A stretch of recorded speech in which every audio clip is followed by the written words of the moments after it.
Welcome, dear listener. Welcome to this quiet space we're creating together tonight. Wherever you are right now, whatever time has brought you here, know that this moment is yours. There's nowhere else you need to be, nothing else you need to do. Just breathe and let yourself settle into this soft cocoon of sound and story. Tonight, we'll drift together into the hidden wonders of our galaxy, the Milky Way. That beautiful river of light you've perhaps glimpsed on clear nights, stretching across the darkness like scattered diamond dust. But we're not here to study or memorize. We're here to float, to wander gently through the cosmic neighborhood we call home, and to let that journey carry you softly into rest. As your breath slows, imagine the night sky above you opening its quiet secrets. Picture yourself lying on warm grass, or perhaps floating on calm water, gazing upward as the stars begin to speak in whispers only your dreaming mind can hear. You don't need to follow every word, you don't need to remember every detail.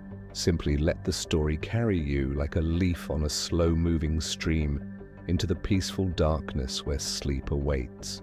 Our galaxy reaches farther than most imagine, farther than the eye can see, farther even than our instruments can easily measure. But tonight, we're not concerned with exact numbers. We're interested in the poetry of distance, the gentle mystery of boundaries that blur and fade like the edge of a dream.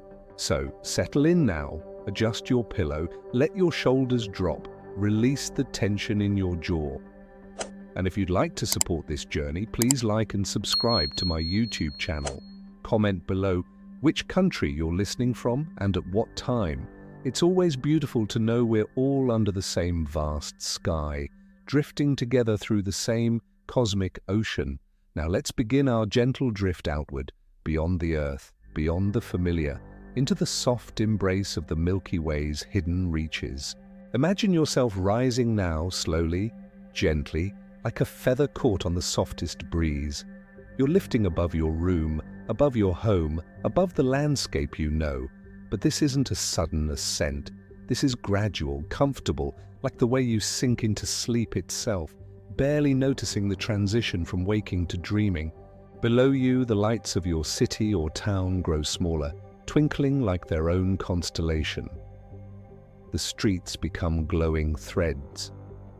The buildings become tiny blocks of warmth in the darkness. And above you now, the stars grow brighter. The atmosphere thins. The familiar sky of Earth begins to give way to something vaster, something more ancient. The Milky Way, our home galaxy, appears to you now not as a distant object, but as an embrace. You're already inside it. You've always been inside it. Every breath you've ever taken has been a breath within this spiral of stars. Every dream you've ever dreamed has unfolded within its gentle boundaries. From Earth, we see the Milky Way as a band of light stretching across the night. The ancient Greeks saw it as spilled milk from the goddess Hera. The Chinese saw it as a silver river separating lovers. Every culture has given it names, woven it into stories, because this pale glow in the darkness speaks to something deep within us. A longing, a connection, a sense of belonging to something impossibly vast. But what is this band of light, really? It's us. It's our view from inside, looking through the flat disk of our galaxy toward the center, where billions upon billions of stars crowd together. Imagine living inside a spinning wheel made of light, lying flat within its plane, looking toward the hub. That's where we are. That's what we're seeing when we gaze at that cloudy river across the summer sky. Our sun, our warm, life-giving star, is just one among hundreds of billions. Picture a single grain of sand on an endless beach. Now picture that grain glowing softly in the darkness. That's us. That's home. And around us, in all directions, stretch the shores of our galactic beach, reaching outward to boundaries we're only beginning to understand. You're still rising now, still drifting upward, but the motion is so gentle you barely feel it. It's like floating in warm water or sinking deeper into your bed. The earth below has become a blue jewel, then a blue marble, then a pale dot swimming in darkness. And the stars around you have multiplied, have brightened, have begun to arrange themselves into patterns that no human eye has ever seen from Earth's surface. This is the beginning of understanding scale. The beginning of feeling in your body and your dreaming mind just how far our galaxy reaches. But we won't rush. We'll take our time, moving at the speed of sleep, at the pace of peaceful breathing. The Milky Way is a spiral galaxy. Picture a pinwheel spinning slowly in cosmic time. Picture a whirlpool made not of water, but of stars, gas, dust, and the invisible dark matter that holds everything together with its gentle, gravitational embrace. Our galaxy is flat in the middle, like a disk or a frisbee, but it has depth too. It has a bulging center where older stars crowd close, where the light is golden and warm. And it has spiral arms, graceful curves, sweeping outward from that center, like the arms of a cosmic dancer, frozen mid-twirl. We live in one of those arms. Not in the center, not at the edge, but about halfway between. A comfortable, quiet neighborhood. A place where stars aren't too crowded, where space between suns is generous and calm. We live in what astronomers call the Orion Arm, or sometimes the Orion Spur, a smaller branch connecting two larger spiral arms. Think of it as living on a quiet street that connects two busy avenues. We have our local neighbors, the stars we see most clearly, the ones with names like Sirius and Vega and Arcturus. But those busy avenues, those major spiral arms with names like Sagittarius and Perseus, they're out there too, visible in the band of the Milky Way, part of the greater structure that defines our galactic home. As you continue to rise, as you continue to drift outward in your imagination, the galaxy begins to reveal its shape to you. You're climbing above the flat disk now, seeing it from an angle, seeing the way it catches starlight and holds it in those graceful spiral patterns. The center glows brighter, a warm concentration of ancient light. The arms trail outward, each one studded with the bright blue-white glow of young, massive stars, the pink blush of stellar nurseries where new stars are being born, even now. This is home. This entire wheeling spiral of light is home. Not just the Earth, not just the solar system, but all of this.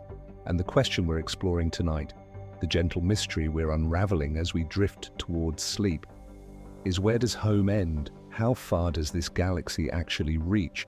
Where do we draw the line between the Milky Way and the darkness beyond? The answer, as we'll discover together, is softer and stranger than you might expect. Boundaries in space are rarely sharp.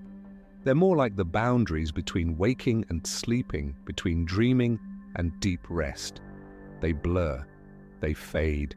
They exist in layers and gradations, in zones of transition where one thing becomes another, so gradually you can't quite say when the change occurred. So let's not worry about exact answers. Let's simply float together through these questions, letting them wash over us like gentle waves, like the slow rhythm of breath, like the patient turning of the galaxy itself through the cosmic night. You're safe here. You're held here.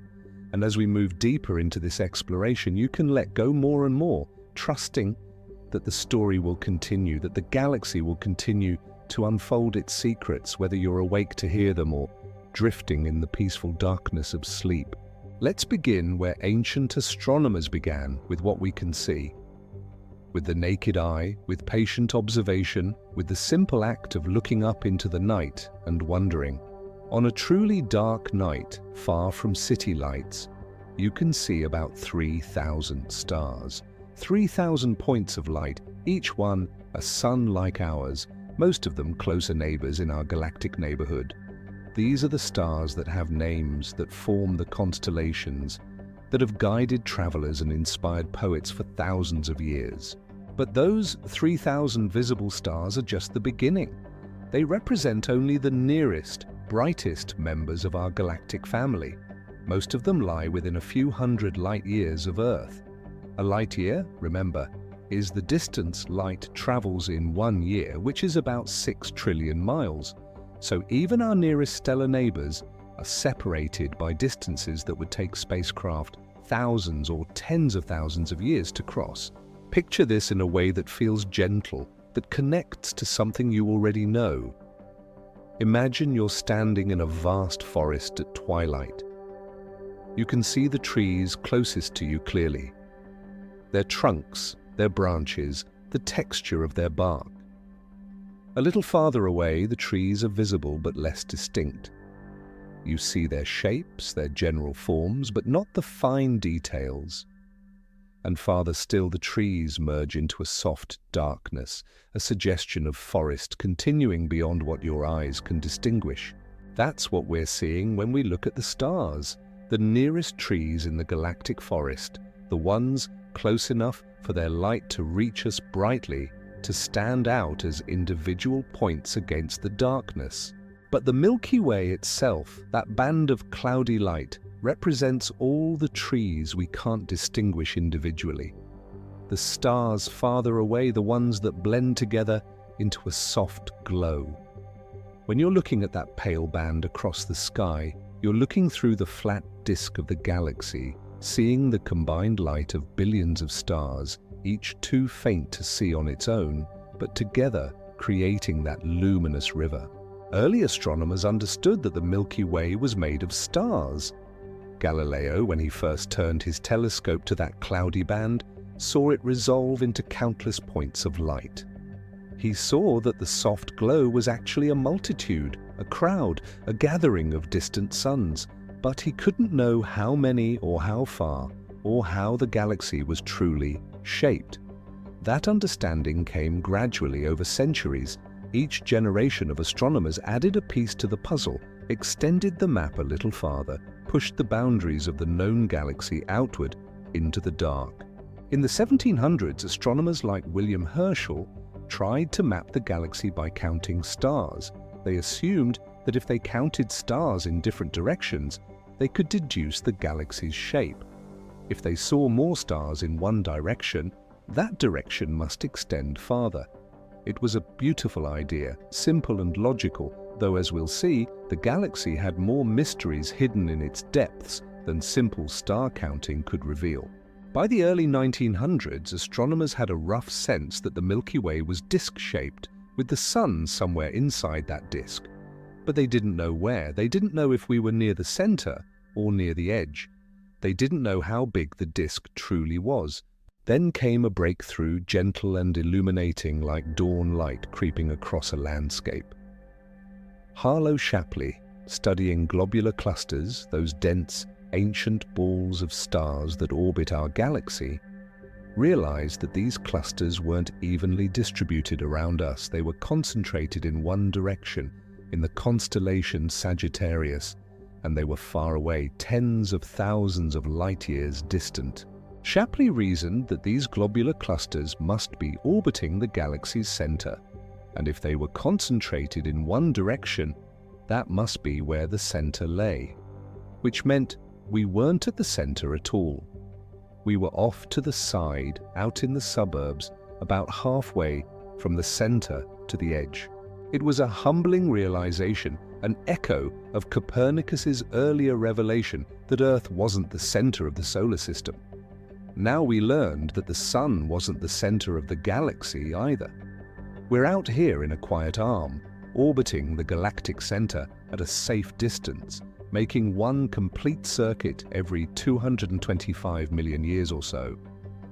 The last time we were in this position in our orbit, dinosaurs were just beginning their age of dominance on Earth.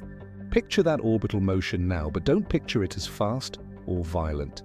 Picture it as the slowest, gentlest carousel imaginable. We're moving through space at about 515,000 miles per hour relative to the galactic center, but the galaxy is so vast that this motion seems like stillness. You can't feel it. The stars around us maintain their familiar patterns century after century. We're all moving together, a neighborhood of stars drifting in formation through the cosmic dark. The visible disk of the Milky Way, the part where most of the stars live, extends about 100,000 light-years from one edge to the other. Picture that distance if you can, though the numbers are so large, they start to lose meaning. It's easier to think in terms of time. If you could somehow travel at the speed of light, the fastest speed possible, it would take you 100,000 years to cross from one edge of the galactic disk to the other. Light that left the far edge of our galaxy before humans learned to make fire is only just reaching the opposite edge now. That's the scale we're dealing with. That's the size of home. The disk itself is relatively thin compared to its width, maybe only 1,000 light-years thick in most places, though thicker near the center. This gives the galaxy its flat, disk-like appearance. If you were to scale the Milky Way down to the size of a dinner plate, the thickness would be about that of a sheet of paper. We live within that thin disk about halfway out from the center. Above and below us, if we could travel perpendicular to the galactic plane, we'd quickly leave the crowded star fields behind and enter the galactic halo, a more spherical region extending above and below the disk, much less densely populated, home to those ancient globular clusters and the wandering paths of older, redder stars.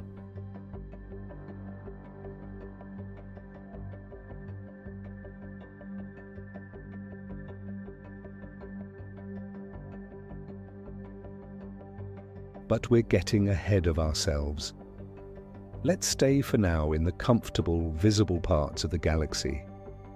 The disk, the spiral arms, the regions we can see and map with our telescopes, where starlight reaches us clearly, where the boundaries seem relatively well-defined, except they're not. Even in the visible disk, the edges are fuzzy. Stars don't suddenly stop at some invisible barrier. They gradually become less dense, more scattered, their spacing increasing until individual stars wander alone through the darkness, the last citizens of the galactic suburbs, barely holding on to membership in this great spiral city of light. And this is where our question begins to deepen. If the density of stars simply fades gradually outward, where exactly does the galaxy end? How do we define the edge? Do we draw the line where star density drops to some arbitrary number, where the last spiral arm peters out, where the last lonely star orbits, bound by gravity to the galactic center, but separated from its siblings by vast gulfs of empty space? These questions will guide us through the rest of our journey tonight. But there's no need to worry about answers yet. Just let the questions themselves be interesting, be curious, be gentle invitations to explore farther. And as you listen, as you drift, remember that you can let go any time. Sleep is always welcome here. The galaxy will still be spinning in the darkness, patient and eternal, whether you're awake or dreaming. There's something deeply soothing about starlight. Think about that for a moment. As you settle deeper into rest, starlight is ancient. The light you see when you look at a star left that star years ago, sometimes centuries ago, sometimes thousands or millions of years ago, depending on the distance. The photons, those tiny particles of light, have been traveling through the emptiness of space all that time, crossing the void between stars, between worlds, to finally reach your eyes. In a very real sense, when you look at the stars, you're looking backward in time. You're seeing the galaxy not as it is now, but as it was, spread out before you in layers of history. The nearest stars show you the galaxy of a few years ago. Alpha Centauri, our closest stellar neighbor after the Sun, is about 4 light-years away. The light you see from it tonight left that star 4 years ago. You're seeing it as it was 4 years in the past. The stars in the belt of Orion are hundreds of light-years distant. Their light left them around the time of the Renaissance, when Shakespeare was writing plays, when Galileo was discovering the moons of Jupiter. That light has been traveling all this time, crossing the galaxy to arrive in your eyes tonight. And the faint band of the Milky Way, that cloudy glow? Some of that light has been traveling for 50,000 years, leaving stars on the far side of the galaxy when humans were just beginning to spread across the Earth, when Neanderthals still walked in Europe, when the world was locked in Ice Age cold. Isn't that beautiful? Isn't that a thought to fall asleep on? You're connected through these photons of light to times and places impossibly distant. The galaxy's history is written in its light, and we can read that history simply by looking up. But starlight carries other information too, information that has helped us understand how far the galaxy reaches. When astronomers study starlight through instruments called spectrographs, they can break that light into its component colors, like a prism splitting sunlight into a rainbow. And in that rainbow of colors, they can see dark lines, absorption lines, where certain wavelengths have been absorbed by elements in the star's atmosphere. Every element has its own unique pattern of absorption lines. Hydrogen creates one pattern, helium another, iron, carbon, oxygen. Each has its own signature written in starlight. By reading these signatures, astronomers can determine what a star is made of, how hot it is, how old it might be. And there's another piece of information hidden in the light: motion.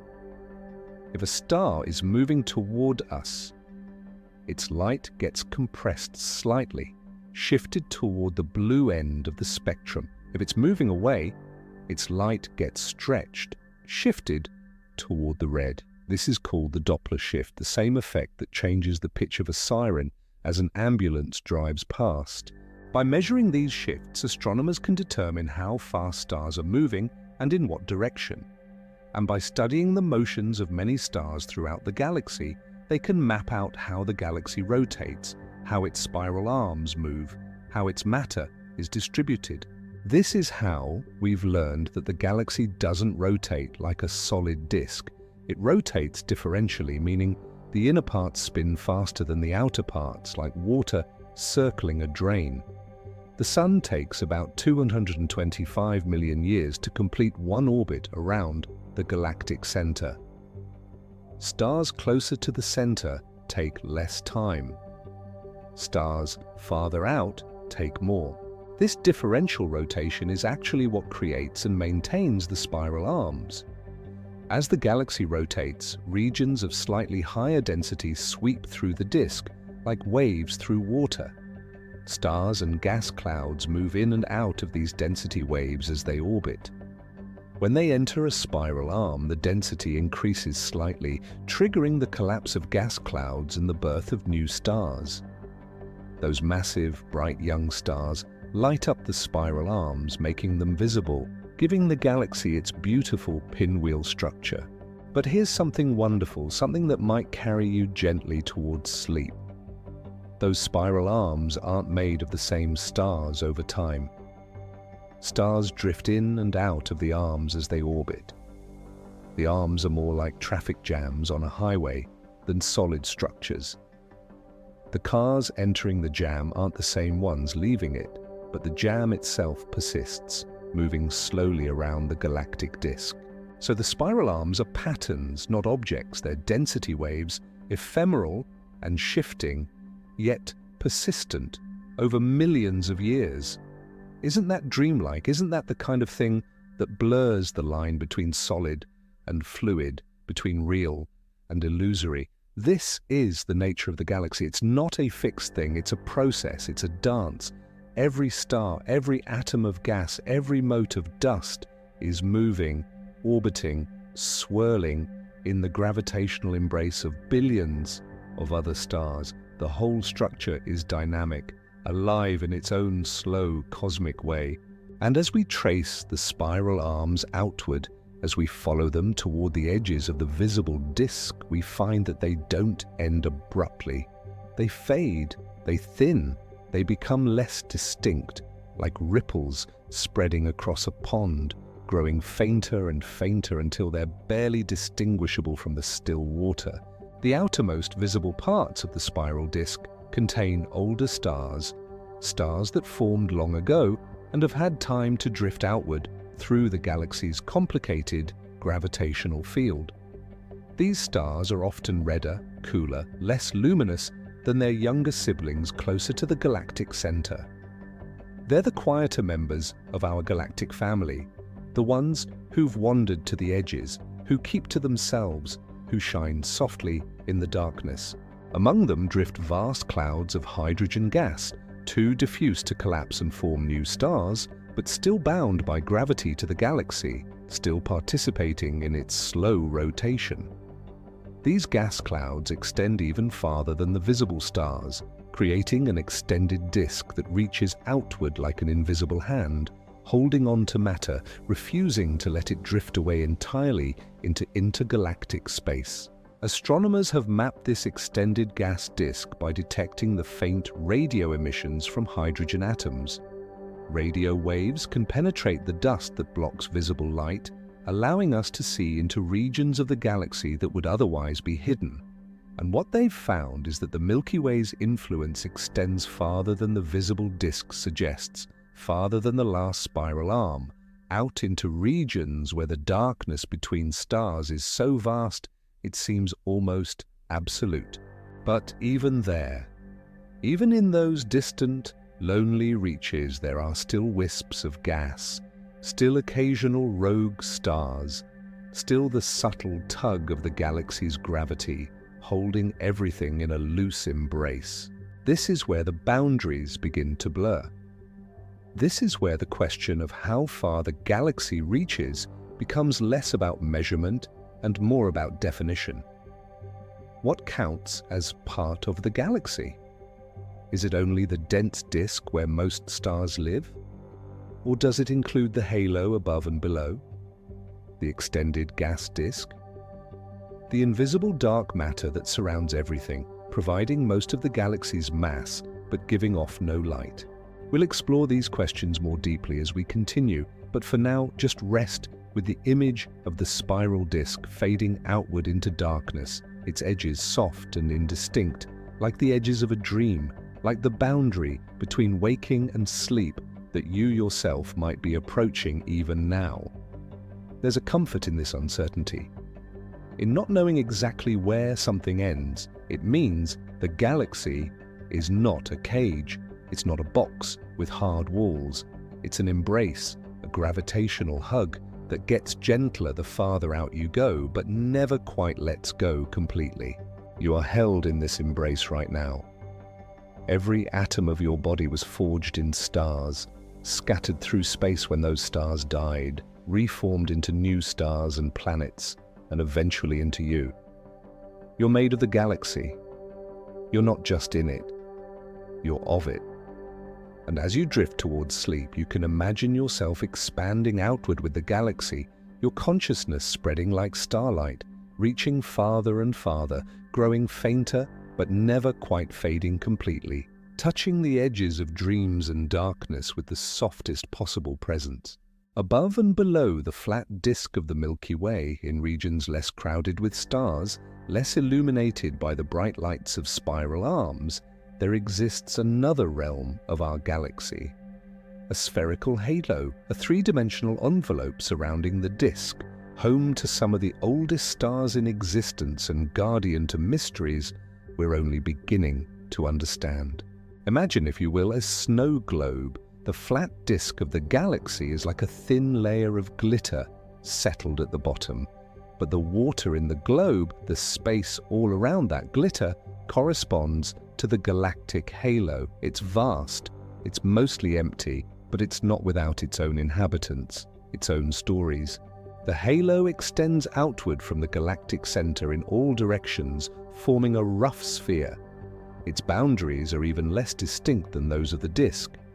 It fades gradually into the darkness of intergalactic space, its outermost members separated by such vast distances that calling them part of a unified structure seems almost poetic rather than scientific. Within this halo orbit, the globular clusters we mentioned earlier. These are ancient assemblages of stars, each cluster containing hundreds of thousands to millions of stars packed tightly together in a spherical volume. They're among the oldest objects in the galaxy, formed in its youth more than 10 billion years ago, when the Milky Way was still coalescing from the primordial clouds of hydrogen and helium left over from the Big Bang. Picture one of these globular clusters now. Picture it as a ball of soft light, like a dandelion head, each seed a star, thousands upon thousands of them huddled close together in the darkness. At the center of the cluster, stars might be separated by only light days or light weeks, incredibly close by cosmic standards.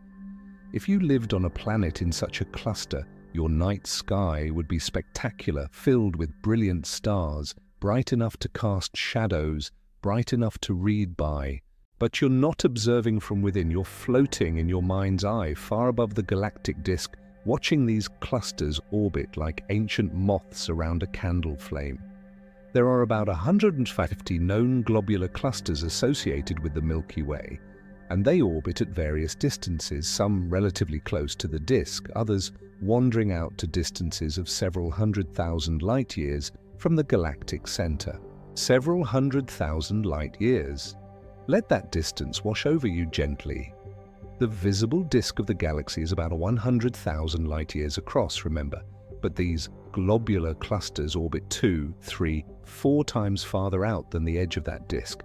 Are they still part of the galaxy? Of course. They orbit the galactic center, they're gravitationally bound to the Milky Way, they're family, even if they're the distant cousins living far from home. This tells us something important. The galaxy's gravitational reach extends much farther than its visible structure. The halo, while sparsely populated, is a real and significant part of the galaxy. And between the globular clusters, scattered through this vast spherical volume, are individual stars. These are halo stars, and they're different from the stars in the disk. They're older, for one thing. They contain fewer heavy elements because they formed at a time when the galaxy was still mostly made of hydrogen and helium, before generations of stars had lived and died and enriched the interstellar medium with the carbon, oxygen, nitrogen, iron, and other elements essential for planets and life.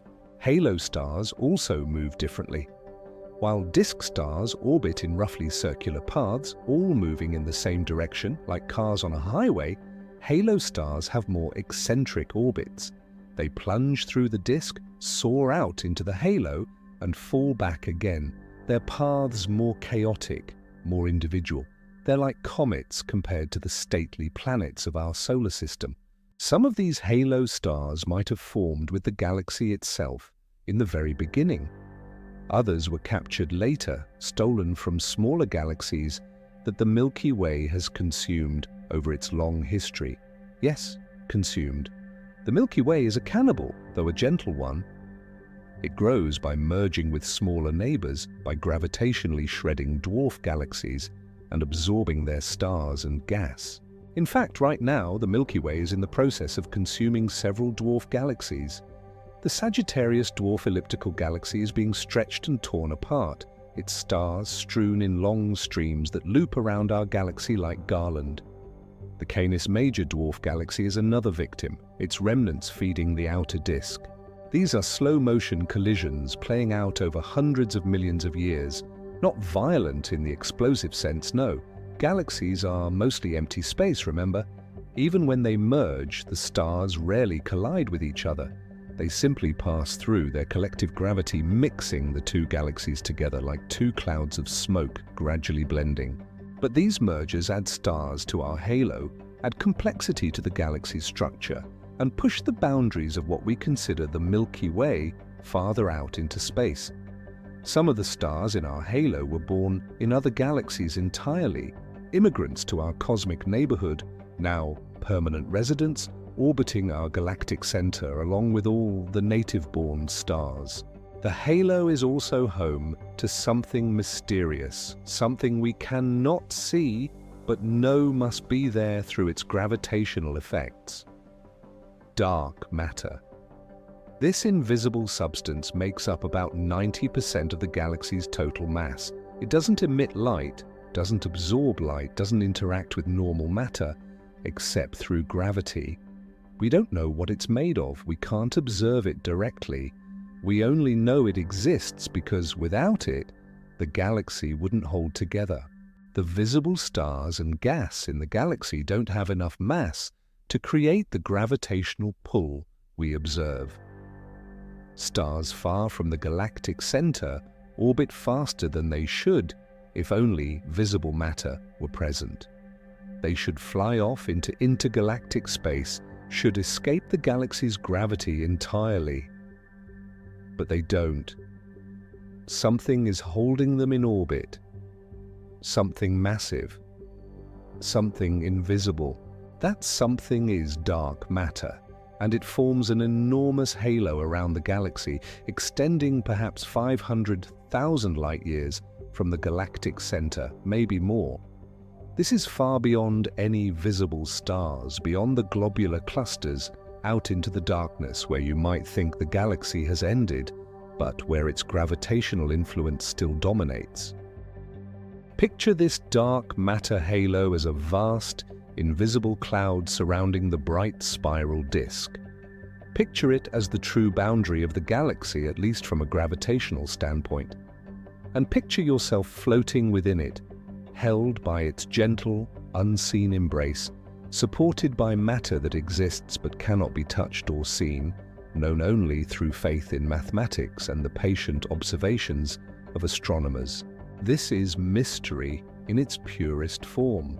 Not a mystery that frightens or disturbs, but one that invites wonder, one that suggests the universe contains more than we can directly perceive, that reality extends beyond the visible, beyond the tangible, into realms we're only just beginning to map. And as you rest here, in the galactic halo, in this vast, quiet region where stars are few and the darkness is deep, you might feel a strange sense of peace. There's space here, room to breathe, room to expand.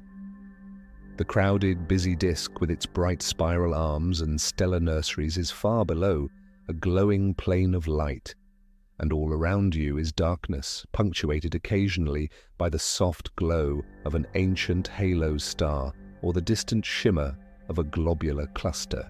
This is the outer reaches of home. This is where the galaxy fades into the greater cosmos, and the boundary, as we're discovering, is not a line, but a transition, a gradient, a slow diminishment of density and light until it's impossible to say where the galaxy ends and intergalactic space begins. Perhaps that's the most honest answer to our question. The galaxy reaches as far as its gravity extends, as far as its stars wander, as far as we choose to define it. And that distance is far greater than the bright spiral disk suggests, far greater than most people imagine when they look up at the Milky Way's band of light. But we're not done exploring yet. There are more layers to uncover, more mysteries to drift through.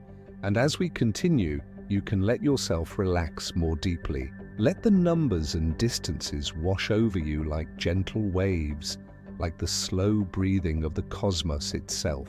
Everything in the universe dances to the rhythm of gravity. It's the slowest, gentlest of nature's forces, but also the most relentless, the most patient. Gravity doesn't push, it only pulls. It reaches across the emptiness of space, invisible and inexorable, drawing matter together, shaping the cosmos on the grandest scales. Your body knows gravity intimately. You've lived your entire life in its embrace. It pulls you toward the earth, gives you weight, gives you a sense of down. But the gravity you feel is just one tiny, local manifestation of a universal force that shapes galaxies, that clusters galaxies together, that orchestrates the slow evolution of all cosmic structure. The Milky Way exists because of gravity. Billions of years ago, a cloud of primordial gas began to collapse under its own gravitational pull. As it collapsed, it began to spin faster and faster, like a figure skater pulling in their arms. The spinning caused the cloud to flatten into a disk, and within that disk, smaller clouds collapsed further, igniting to become stars. Those first stars lived and died quickly, the massive ones exploding as supernovae, scattering heavier elements through space. New generations of stars formed from that enriched material, and the process continues still, will continue for billions of years to come. All of this cosmic evolution is choreographed by gravity. And gravity is what defines how far the galaxy reaches, because as long as an object is gravitationally bound to the Milky Way, as long as it orbits the galactic center rather than escaping into intergalactic space, we can reasonably call it part of the galaxy. This is where our understanding deepens. This is where we move beyond the visible structures, the spiral disk and the scattered halo, and consider the full gravitational domain of the Milky Way. That domain extends surprisingly far, perhaps 500,000 light-years from the galactic center, perhaps even 1,000,000 light-years or more. The exact boundary depends on how we define it, where we draw the line between being gravitationally bound to the Milky Way and being influenced more strongly by other gravitational sources. Because the Milky Way doesn't exist in isolation, it's part of a small cluster of galaxies called the Local Group. The Local Group contains about 50 known galaxies, though most are tiny dwarf galaxies, small collections of stars that orbit the two dominant members, the Milky Way and the Andromeda Galaxy. Andromeda is our nearest large galactic neighbor, about 2.5 million light-years away. It's somewhat bigger than the Milky Way, containing perhaps 1 trillion stars compared to our few hundred billion, and it's moving toward us. Andromeda and the Milky Way are falling toward each other, drawn by their mutual gravitational attraction, destined to collide and merge in about 4 billion years. But 4 billion years is an unimaginably long time. The Sun won't even be around then, not as it is now. It will have swollen into a red giant, will have consumed the inner planets, will be in its death throes, shedding its outer layers into space. Any beings alive to witness the galactic collision will be so far removed from us that calling them human would be generous. So let's not worry about that. Let's stay with the present, with the current cosmic choreography, the slow gravitational dance between the Milky Way and its neighbors. Between our galaxy and Andromeda lies a vast gulf of space, mostly empty, though not entirely. This is the realm where the gravitational fields of the two galaxies meet and blend, where their influences balance, where objects might orbit one or the other or neither.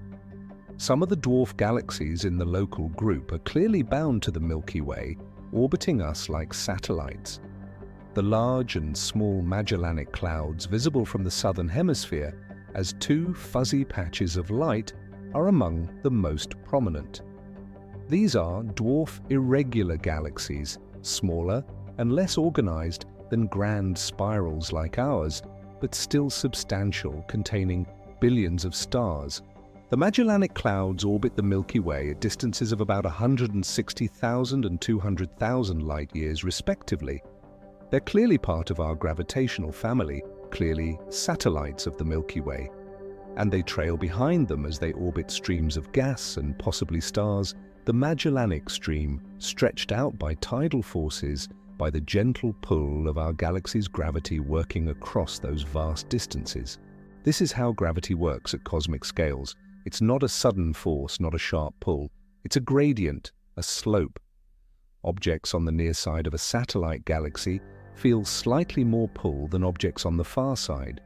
This difference in gravitational force, called a tidal force, stretches the satellite, pulling it into an elongated shape, eventually tearing it apart if the forces are strong enough.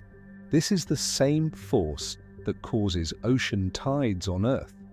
The Moon's gravity pulls more strongly on the side of the Earth facing it, less strongly on the far side, and this difference causes the oceans to bulge. On cosmic scales, the same principle applies, but the effects are far more dramatic. The Milky Way is surrounded by dozens of these smaller satellite galaxies, some of which we're slowly consuming, some of which orbit stably, at least for now. The farthest known satellites orbit at distances exceeding 300,000 light-years, nearly 1 million light-years from the galactic center, when their elliptical orbits carry them to the farthest point. Are these satellites part of the Milky Way? In a sense, yes. They orbit us, they're gravitationally bound to us, they're part of our system. But they're also distinct objects with their own structures, their own histories, their own star formation processes. It's like asking whether the moon is part of the Earth. In one sense, no, it's a separate body, but in another sense, yes, it's part of the Earth-Moon system, gravitationally bound, sharing a common center of mass, dancing together through space. The same ambiguity applies to the galactic scale. The boundary between the Milky Way and its satellites between our galaxy and the space between galaxies is not sharp. It's fuzzy. It's a matter of perspective and definition. And this brings us to something beautiful, something worth contemplating as you sink deeper into rest. The universe doesn't care about our definitions. It doesn't organize itself into neat categories with clear boundaries. Those are human constructs useful for communication, for understanding, but ultimately arbitrary. The Milky Way is what it is. A gravitationally bound collection of stars, gas, dust, and dark matter, along with everything that orbits it, everything held in its influence. Where we choose to draw the boundary is up to us. There's no cosmic signpost, no edge where the galaxy suddenly stops and something else begins. This is liberating in a way. It means we can think of the galaxy as extending as far as its influence reaches, not just the visible parts, the bright spiral disk, but the halo, the dark matter cloud, the satellite galaxies, even the streams of stars and gas stripped from those satellites and now mingling with our own. All of it is the Milky Way. All of it is home. A home perhaps 1 million light-years across, a home with many rooms, many layers, many mysterious corners we've yet to explore. And as you rest here in this understanding, you can feel yourself cradled by that enormity. Not intimidated by it, but embraced. You're part of this vast structure. Your atoms came from stars that lived and died within this galaxy. Your existence is made possible by billions of years of cosmic evolution within this gravitational system. You belong here. You've always belonged here. And the galaxy holds you now as it has always held you, with the patient, invisible force of gravity, the same force that keeps the stars in their orbits, that shapes the spiral arms, that slowly pulls everything together in a dance that has lasted for billions of years and will continue for billions more. Let that thought settle over you like a soft blanket. Let the rhythm of gravity become the rhythm of your breathing. Slow, steady, eternal. There's no rush. There's nowhere to go. You're already home, already held, already part of something beautiful and vast beyond measure. In the darkness between the bright structures of the galaxy, in the vast spaces of the halo, astronomers have discovered something wonderful. Streams, rivers of stars flowing through the void, stretched out over hundreds of thousands of light-years, remnants of satellite galaxies torn apart by the Milky Way's tidal forces. These stellar streams are like contrails in the cosmic sky, traces of journeys completed, evidence of mergers past. Each stream tells a story of a smaller galaxy that wandered too close to the Milky Way, that felt the increasing pull of our gravity, that began to stretch and distort, that finally came apart, its stars scattered along its orbital path like breadcrumbs marking the trail. The Sagittarius stream is one of the most prominent. It loops around the entire Milky Way, a ribbon of stars and star clusters that marks the orbital path of the Sagittarius dwarf elliptical galaxy as it's being slowly digested by our galaxy. Astronomers discovered this stream by painstakingly mapping the positions and velocities of millions of stars, looking for patterns, looking for groups of stars that move together, that share a common origin. And they found them. Not just the Sagittarius stream, but dozens of other streams, some faint and distant, some crossing right through our neighborhood. Each one represents a galaxy that once was, a collection of stars that had its own identity, its own structure, now dispersed and absorbed into the greater structure of the Milky Way. This is how galaxies grow, especially galaxies like ours. We've been consuming smaller neighbors for our entire history. Each merger adds mass, adds stars, adds complexity. The Milky Way you see today is an accumulation of everything it has ever absorbed, a palimpsest with layers of history written over each other, older structures buried beneath newer ones. If you could see these stellar streams with your eyes, if they glowed brightly enough, the night sky would be laced with faint ribbons of light, arcing overhead, crisscrossing the darkness. But they're too faint, too dispersed. Only with powerful telescopes and careful analysis can we tease them out of the background, can we see these ghosts of galaxies past.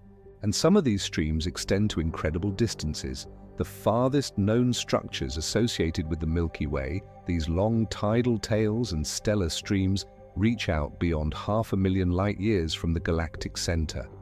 Out there, the density of stars is incredibly low. You might find one star associated with the Milky Way in a volume of space that, closer to the galactic center, would contain thousands. But they're still there, still orbiting, still gravitationally bound, still in some sense part of the Milky Way. Imagine drifting out to these distant reaches in your mind. Imagine being an observer positioned 600,000 light-years from the galactic center, far beyond the visible disk, far beyond the globular clusters, out where the stellar streams reach their farthest extent.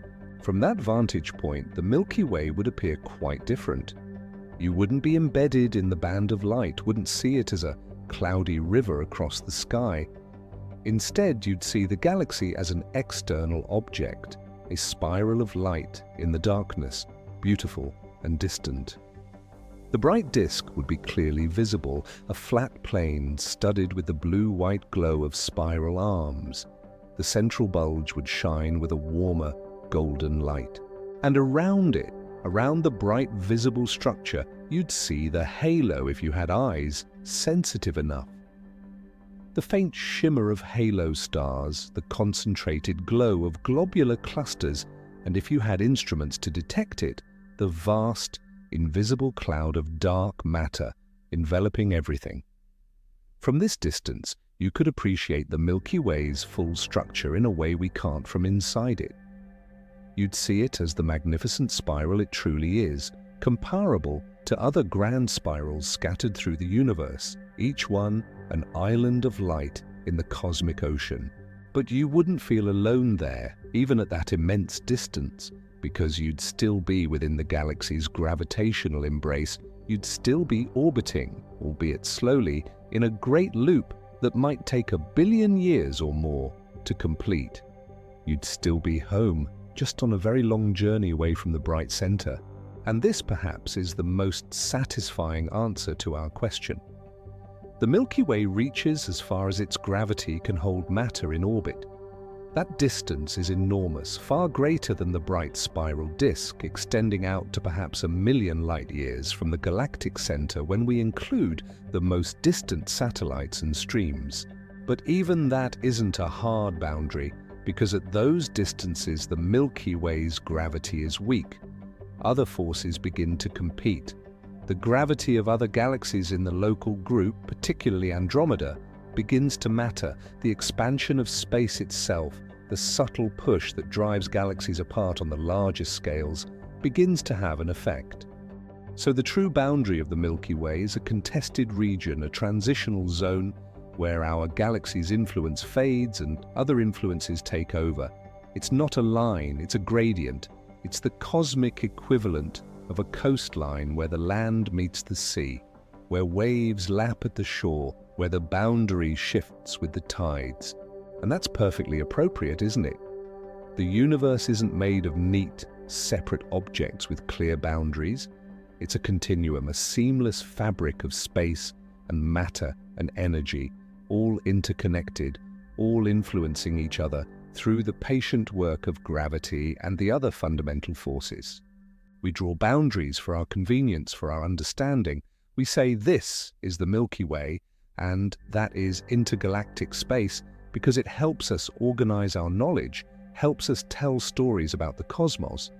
But the cosmos itself doesn't recognize these divisions. It simply is in all its vast, interconnected complexity.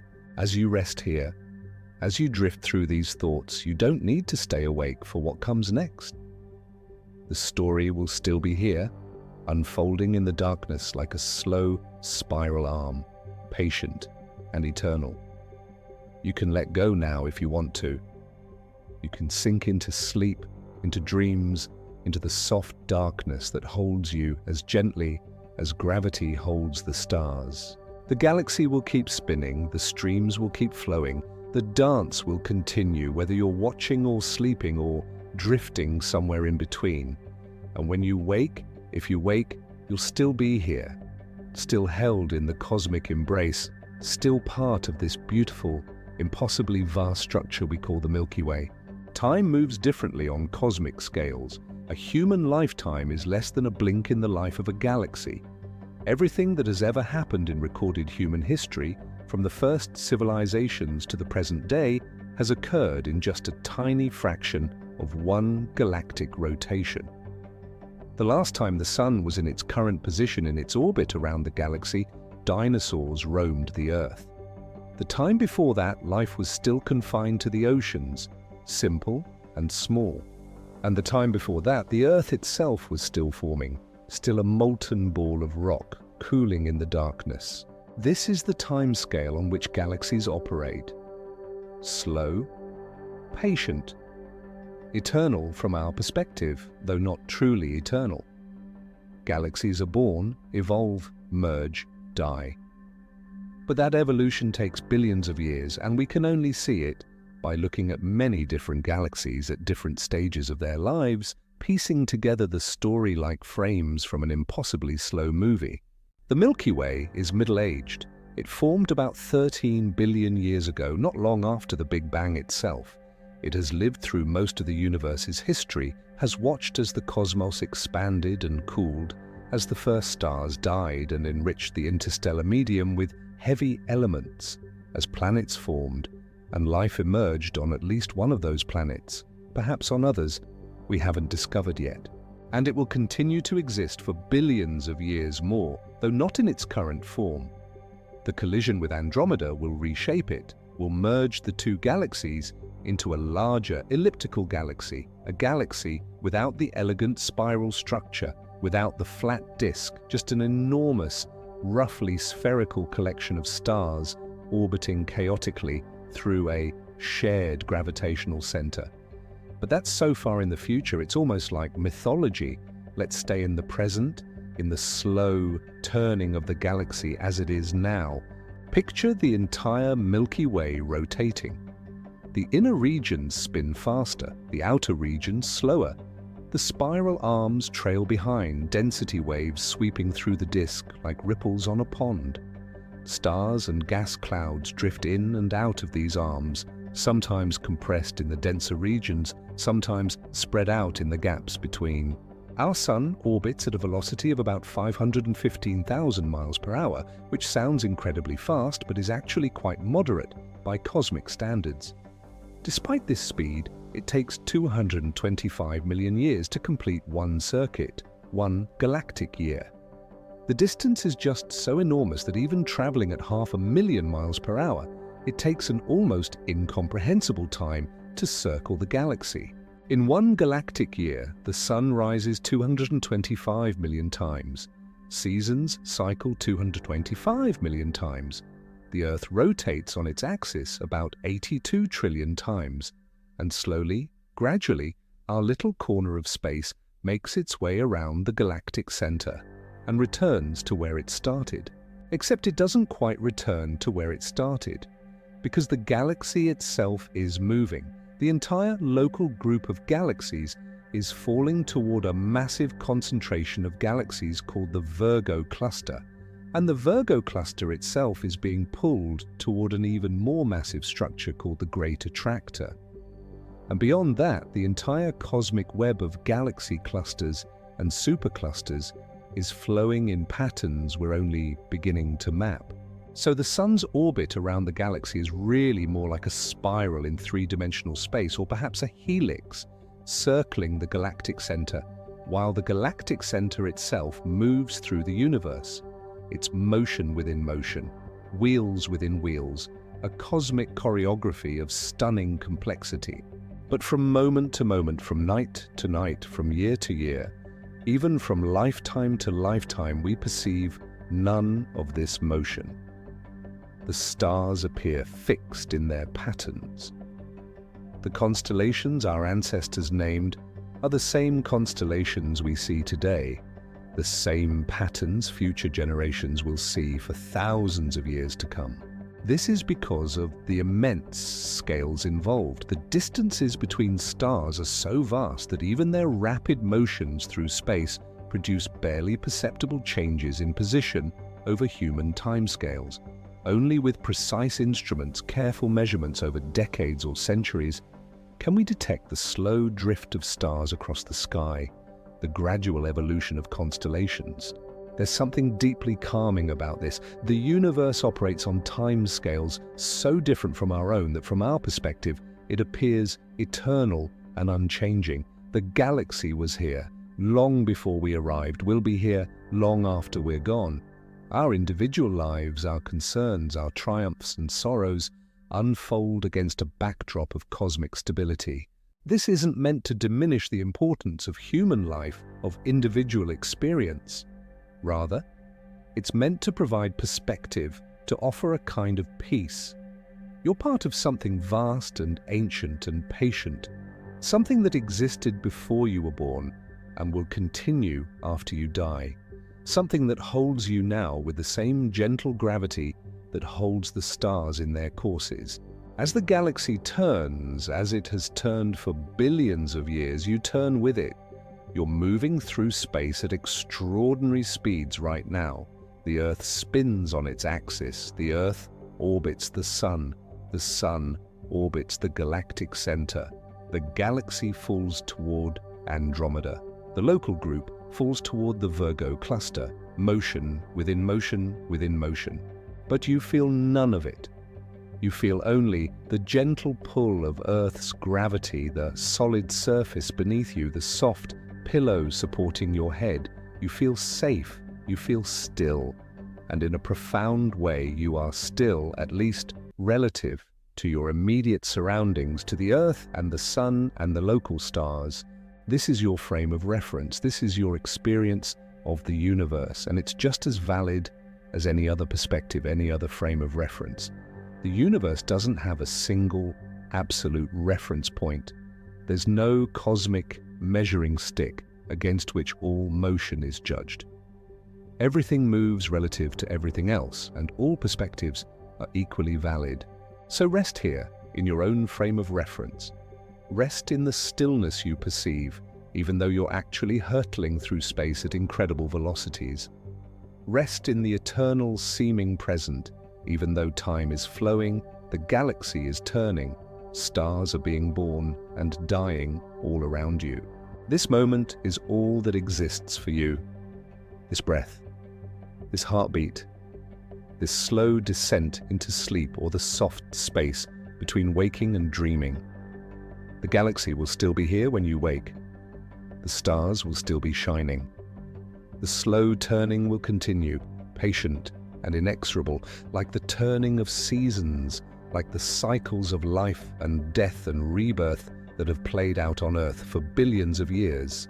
You're safe in this turning, held by gravity, held by the structure of the cosmos itself. And as you let go, as you surrender to sleep or simply to the peaceful drift of consciousness, you can trust that everything will continue. The story doesn't depend on your attention. The universe unfolds according to its own rhythms, and you're invited simply to rest, to observe, to let yourself be carried along like a leaf on a cosmic stream. Between the stars there is darkness, not empty darkness, but rich darkness, darkness full of potential, full of the raw materials from which new stars will eventually form. This darkness is made mostly of hydrogen, the simplest and most abundant element in the universe. Hydrogen gas fills the spaces between stars, forms enormous clouds, some of them light years across, floating through the galaxy like vast, diffuse entities, so thin that by Earth standards they would be considered a better vacuum than anything we can create in our laboratories. And yet, this thin gas is essential. It's the reservoir from which stars are born. When these clouds become dense enough, when they're compressed by the shock wave from a nearby supernova or by the passage through a spiral arm, they begin to collapse under their own gravity. The cloud fragments into smaller clumps. Each clump continues to collapse, heating up as it does so until finally, at its core, temperatures and pressures become high enough for fusion to ignite. And then light.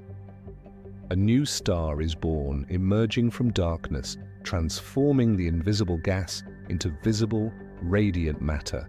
But most of the gas between stars never undergoes this transformation. It simply drifts, orbiting the galactic center along with everything else, sometimes clumping together, sometimes being dispersed by stellar winds or supernova explosions, participating in the slow, cyclical process of star formation and death that has been ongoing in the galaxy for billions of years.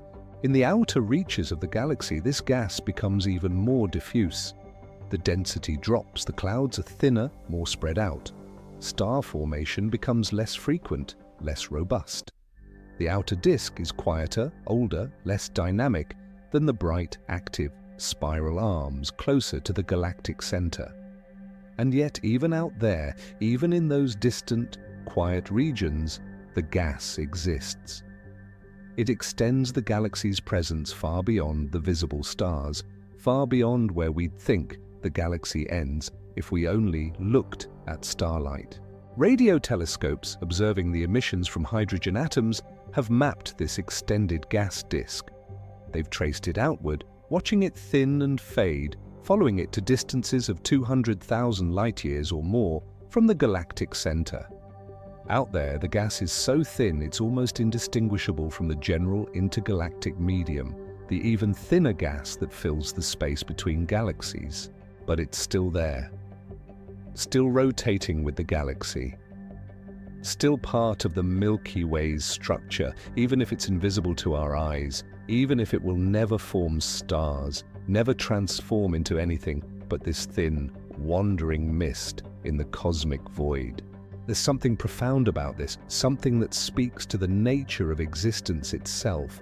Most of the universe is invisible, most of matter is dark, either literally dark, like the gas clouds and dust between stars, or metaphorically dark, like the dark matter that makes up most of the galaxy's mass, but which we cannot see or touch or directly detect. We live in a universe where the visible is the exception, not the rule.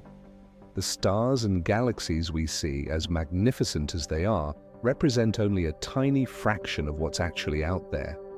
Most of reality is hidden from us, known only through indirect effects, through gravitational pulls, through radio emissions, through subtle distortions in the light from distant objects. And yet we are connected to all of it. The dark matter's gravity shapes the orbits of stars, including our sun. The invisible gas between stars contains the atoms that will eventually form new generations of planets and perhaps new forms of life. The darkness is not empty. It's full of potential, full of mystery, full of the unseen foundations on which the visible universe rests. As you drift here, in your own darkness, in the space behind your closed eyes or in the dim awareness between waking and sleep, you're experiencing your own version of this cosmic truth. Consciousness itself emerges from darkness, from the invisible electrical signals in your brain, from processes you're not aware of, processes that generate the sense of self, the stream of thoughts, the experience of being without you, having to do anything to make it happen. You rest on invisible foundations just as the galaxy does, and in sleep you return to a kind of darkness, a resetting, a dissolution of the waking self into something quieter, something more fundamental. This is natural, this is right. The universe cycles between visibility and invisibility, between light and dark, between structure and formlessness. Stars condense from gas clouds, shine for millions or billions of years, then die and return their matter to the interstellar medium. Galaxies form, evolve, merge. Even the universe itself, according to our best theories, emerged from a kind of formless state, a hot, dense plasma that gradually cooled and organized into the structures we see today. Everything comes from darkness and returns to darkness, and the darkness is not something to fear. It's the womb of creation, the restful state from which new things emerge, the background against which the light has meaning. The galaxy understands this in its slow, unconscious way. Its spiral arms are bright with young stars, but they're embedded in darkness, surrounded by the vast, invisible structures that give them context and support. The visible is meaningless without the invisible. The light is meaningless without the dark. And as you rest, as you sink deeper into your own darkness, you participate in this cosmic rhythm. You don't need to maintain consciousness. You don't need to keep thinking, keep processing, keep being aware. You can let go. You can trust the invisible processes that will keep your body breathing, your heart beating, that will process the day's experiences and prepare you for tomorrow. Sleep is not a loss. It's a return, a homecoming, a sinking back into the darkness that holds and supports everything that makes waking life possible, that gives rest and restoration and renewal. The galaxy knows this, the universe knows this, and your body knows it too. So let the darkness hold you now, let it support you. Let yourself fade into it like a star's light fading at dawn, not disappearing, but becoming part of something larger, something that continues even when you're not actively observing it. The boundaries blur here in this deep place. The boundary between you and the darkness. The boundary between waking and sleeping. The boundary between the galaxy and the cosmic void. All of it softens, all of it becomes less distinct, less important. There's just the gentle drift now, the slow descent, the patient spiral into rest. In the ocean, tides rise and fall twice each day, driven by the moon's gravity pulling on the Earth's waters. The ocean's surface rises on the side facing the moon, and rises again on the opposite side, creating two high tides and two low tides as the Earth rotates. This rhythm has persisted for billions of years, since the Earth and Moon first formed. It's a predictable cycle, a dance between two bodies in space, mediated by gravity across 250,000 miles of emptiness. The galaxy has its own tides, though they operate on vastly different scales. When two galaxies pass close to each other, their gravitational fields interact, creating tidal forces that stretch and distort both galaxies. Stars and gas on the near side of each galaxy feel a stronger pull toward the other galaxy than stars on the far side, and this differential force can draw out long streamers of matter, tidal tails, that extend for hundreds of thousands of light years into the space between galaxies. We've observed this in many galactic mergers throughout the universe. The images are striking, beautiful galaxies with long tendrils of stars reaching toward each other like celestial hands grasping across the void. Eventually, these galaxies will merge completely, will blend together into a single, larger galaxy. But first, there's this phase of tidal interaction, of stretching and distortion, of matter being pulled into configurations never seen when the galaxies existed in isolation. The Milky Way has experienced these tides in the past and will experience them again in the future. The merger with Andromeda 4 billion years hence will create spectacular tidal tails, will reshape both galaxies beyond recognition. But even now, even in the present, we see the effects of smaller tidal interactions. The Magellanic Clouds, our satellite galaxies, are being tidally distorted by the Milky Way's gravity. They're stretched, elongated, and they trail behind them the Magellanic Stream, a river of gas pulled from their bodies by tidal forces, stretching for hundreds of thousands of light-years around our galaxy. This is a slow process, a gentle violence. Over hundreds of millions of years, the Magellanic Clouds will likely merge with the Milky Way completely, their stars and gas absorbed into our galaxy's structure. But for now, they orbit and are slowly pulled apart, contributing to the complex, layered structure of the Milky Way's outer regions.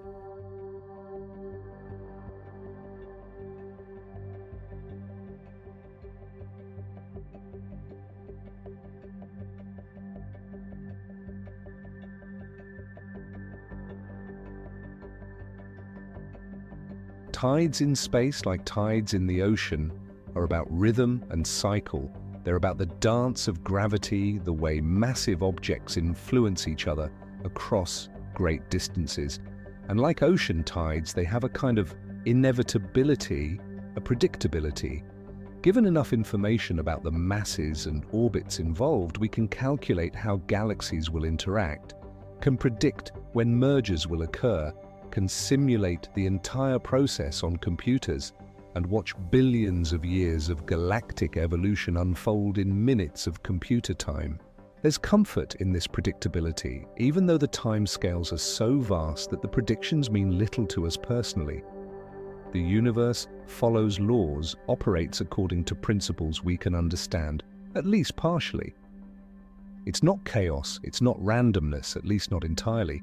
It's ordered, patterned, subject to the same physical principles that govern the fall of an apple or the orbit of the moon. Gravity connects everything. It's the tide that binds the cosmos together, that prevents the universe from flying apart completely, that gathers matter into stars and planets and galaxies, that gives the cosmos its structure and form.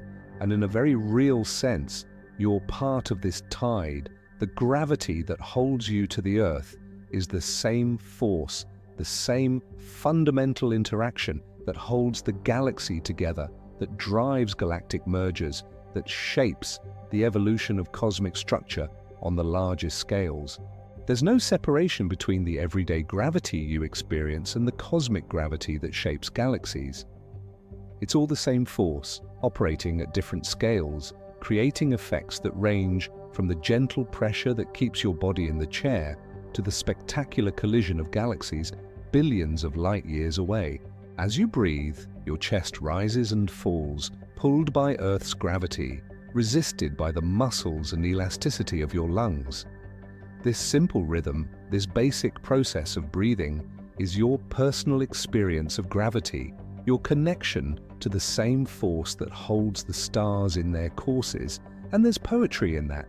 You participate in cosmic processes just by existing, just by breathing, just by being a physical body subject to the same laws as everything else in the universe.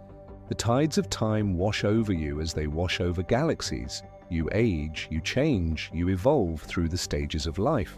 Galaxies do the same, on their own timescales. Stars are born, live, and die within galaxies, just as cells are born, live, and die within your body. The processes are analogous, nested at different scales, but sharing common patterns, common principles. Nothing is separate. Nothing exists in isolation. Everything influences everything else through gravity, through light, through the shared space we all occupy, through the common history we all share going back to the Big Bang, to the moment when time itself began and everything that exists was compressed into an infinitesimally small point. From that point, the universe expanded, cooled, organized itself into atoms, then stars, then galaxies. And here you are, billions of years later, a temporary arrangement of atoms that can think and feel and wonder about its place in the cosmos. An arrangement that will one day disperse, your atoms returning to the universe, perhaps to be incorporated into future stars, future planets, future forms of life. This isn't sad. It's the natural cycle, the cosmic tide that carries everything. You arise from stardust and return to stardust. The galaxy arises from primordial gas and will one day, in the far future, evaporate its stars into the darkness as the universe expands and cools beyond the ability to support structure. But that's so far in the future, it's beyond meaning. Trillions upon trillions of years from now, long after every star currently existing has died, long after every galaxy has gone dark. So far that calling it future seems inadequate. For now, for the present that actually matters, you exist. The galaxy exists, the universe is rich with structure and light and complexity, and you're invited to rest in this moment, in this particular arrangement of matter and energy, in this temporary but beautiful form you currently inhabit. The tides of time will continue whether you sleep or wake. So sleep now if you wish. Let the rhythm of your breathing become the rhythm of tides, of the galaxy's slow rotation, of the patient expansion of the universe itself. Let yourself be carried on these cosmic currents, these gentle waves of time and space. There's nothing to hold on to, nothing to resist, just the soft, inevitable flow, carrying you deeper into rest, deeper into the darkness that holds all things, deeper into the mystery at the heart of existence. Beyond the Milky Way, beyond the local group, beyond even the nearest clusters of galaxies, stretches the rest of the universe. An ocean of space so vast that the Milky Way, despite its enormous size, becomes a grain of sand on its shore. There are perhaps 2 trillion galaxies in the observable universe, 2 trillion islands of light, each containing millions, billions, or even trillions of stars. Each galaxy a universe unto itself, home to potentially countless planets, countless opportunities for life, countless stories unfolding that we will never know about, never even glimpse. The observable universe extends about 46 billion light-years in every direction from Earth, not 13.8 billion, which is the age of the universe, because space itself has been expanding all this time. The light from the most distant galaxies we can see has been traveling for nearly the entire age of the universe, but while that light was traveling, the galaxies emitted it from moved farther away, carried by the expansion of space. So the edge of the observable universe is much farther than you'd expect from just the age of the universe and the speed of light. And that edge isn't a physical boundary, it's simply the limit of what we can see, the cosmic horizon beyond which light hasn't had time to reach us yet. Beyond that horizon, the universe almost certainly continues, perhaps infinitely, perhaps in some strange way that circles back on itself, making the universe finite but unbounded like the surface of a sphere. We don't know. We may never know. The universe beyond our cosmic horizon is fundamentally unobservable, cut off from us not by distance but by time, by the finite age of the universe and the finite speed of light. But within our observable portion, there's so much. So many galaxies, so many structures. Galaxy clusters containing hundreds or thousands of galaxies, superclusters containing multiple clusters. And between these concentrations, vast voids, regions of space containing very few galaxies, stretching for hundreds of millions of light-years. The cosmic web, astronomers call it. The large-scale structure of the universe resembles a sponge or a web, with galaxies and galaxy clusters strung along filaments of dark matter, and huge empty voids in between. This structure emerged from tiny density fluctuations in the early universe, fluctuations that gravity amplified over billions of years, pulling more matter into already slightly denser regions, leaving the voids even emptier. The Milky Way is part of this web, a tiny knot in one of the filaments, connected through invisible threads of dark matter and faint galaxies to the rest of the cosmic structure. And in this context, in the context of the full observable universe, the question of how far the Milky Way reaches seems almost quaint. What difference does it make whether we define the galaxy's edge at 100,000 light-years or 1,000,000 light-years? Either way, it's a tiny fraction of the observable universe. Either way, the Milky Way is just one galaxy among trillions, one island in an infinite ocean, but it's our island, it's home. And understanding its extent, its boundaries, its structure, is important not because of how it compares to the rest of the universe, but because it tells us about ourselves, about where we came from, about the cosmic environment that gave rise to the Sun, the Earth, and ultimately to us. The Milky Way's reach defines our cosmic neighborhood. Everything within it shares a common history, a common gravitational environment, a common fate. The stars in our galaxy will continue to orbit together for billions of years, will all eventually merge with Andromeda, will all be part of whatever larger structure emerges from that future collision. We're bound together, all the matter in the Milky Way, by gravity and by history, and in a universe that's mostly empty space, mostly darkness and distance and separation, that binding matters. It creates a sense of place, of belonging, of home. You can feel this belonging as you rest here, as you float in your imagination through the cosmic ocean. You're not lost in infinity. You're not untethered in the void. You're part of a structure, a galaxy, a gravitationally bound collection of matter that has a center, a shape, an extent. You belong to the Milky Way as surely as you belong to the Earth, to the solar system. It's your cosmic address, your place in the universe. And knowing that the galaxy reaches farther than most people imagine, that it extends its influence across 1,000,000 light-years of space, that it holds satellites and streams and vast clouds of invisible dark matter, all of this just deepens the sense of home, makes it richer, more complex, more worthy of wonder. In the cosmic ocean, there are currents, not literal flows of water, but gravitational currents, the slow movements of galaxies through space under the influence of their mutual gravity and the expansion of the universe.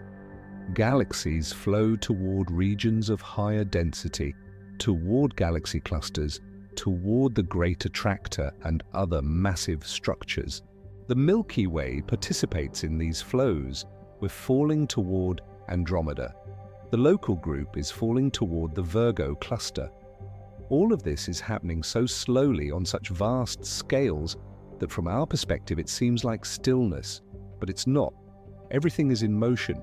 Everything is being carried by these invisible currents through the cosmic ocean. And like ocean currents on Earth, these cosmic flows connect distant regions, create patterns, shape the distribution of matter on the largest scales. A galaxy on the opposite side of the observable universe is participating in similar flows, responding to similar gravitational influences, part of the same cosmic web. Even though we'll never be able to visit it, never be able to see it in any detail, can barely detect its existence at all. This is the nature of the ocean you're floating in, vast, connected, patterned but also chaotic, ordered on large scales but with infinite local variations. Every galaxy is unique, every star is unique, every planet is unique, and yet all of them follow the same physical laws, are made of the same basic building blocks, emerged from the same Big Bang, share a common origin and a common future. The ultimate fate of the universe depends on its geometry and the nature of dark energy, the mysterious force that's causing the expansion of the universe to accelerate. If dark energy remains constant, the universe will continue to expand forever, growing ever colder, ever darker, until in the far, far future, all the stars have burned out, all the galaxies have evaporated, and nothing remains but a thin soup of elementary particles spread across an unimaginably vast and empty space. But that's trillions upon trillions of years away. It's not something to worry about now, any more than you'd worry about the eventual heat death of the sun while watching a sunset. For now, the universe is young, vibrant, full of light and energy and complexity. Galaxies are still forming, stars are still being born, planets are still coalescing from dust. Life has emerged on at least one world and is possibly emerging, or has emerged on countless others. The cosmic story is still unfolding, still in its early chapters, and you're here to witness it. You exist at a moment when the universe is rich with structure, when galaxies span the sky, when looking up on a dark night reveals beauty and wonder. What a gift! What an improbable, precious gift. You could have existed at any time or never at all, but you exist now, in this moment, in this particular galaxy, on this particular planet, with the ability to contemplate your place in the cosmos, to feel wonder, to ask questions about how far the galaxy reaches and what lies beyond. That's something worth resting in, worth savoring. As you drift deeper into sleep or into the quiet space between thoughts, you can hold this awareness gently. You exist. The galaxy exists. The vast ocean of the universe surrounds you, holds you, carries you forward through time. There's nowhere you need to go. Nothing you need to do. Just be here, now, in this moment, in this body, on this world, in this galaxy, in this universe. Just be, and let that being be enough. The ocean will continue to flow, the currents will continue to move, the galaxies will continue their slow dance through space, and you will continue too, in whatever form consciousness takes, when the waking self releases its grip, when sleep claims you, when you sink beneath the surface of awareness into the deeper waters where dreams swim. Those waters are safe. Those waters are home, just as much as waking life is home. You move between them, between waking and sleeping, between consciousness and unconsciousness, just as easily as breathing, just as naturally as the galaxy rotates through space. There's no separation, really, no hard boundary between you and the universe, between your consciousness and the vastness that surrounds it. You're made of atoms that were forged in stars, scattered through space, gathered into planets, organized into living things. You're the galaxy becoming aware of itself, consciousness emerging from unconscious matter through billions of years of evolution. And when you sleep, when you let go, you return momentarily to that unconscious state, to the darkness from which consciousness emerged. But you don't disappear. You rest, you restore, you prepare to emerge again into the light. This is the rhythm. This is the cosmic tide we spoke of earlier. Light and dark, waking and sleeping, consciousness and unconsciousness, structure and formlessness, all of it part of the same dance, the same flow, the same vast, mysterious process that is the universe experiencing itself. Rest in that process now. Trust it. It brought you into being and it will carry you forward. The galaxy's reach extends far beyond what you can see, far beyond what any single consciousness can grasp. But you don't need to grasp it all. You only need to rest in it, to float in the cosmic ocean, to let yourself be held by forces so much vaster than yourself that resisting them is meaningless. Surrender is not defeat, it's acceptance. It's recognizing your place in the vast scheme of things and being at peace with it. You're small, yes, but you're also part of something infinite. You're temporary, yes, but the atoms that make you up are as old as the galaxy itself and will persist long after your current form has dissolved. Nothing is lost, everything is transformed. And in this endless transformation, this cosmic recycling of matter and energy, there's a kind of immortality, a persistence beyond the individual, beyond the personal, into the universal. Sleep now if you're ready. Let the ocean carry you. Let the darkness hold you. Let the vast, patient turning of the galaxy be your lullaby, your cradle, your comfort. You've come so far in this journey, from the familiar Earth, through the solar system, out into the local neighborhood of stars, through the spiral arms of the galaxy, into the halo, out to the edge where the galaxy fades into the cosmic void.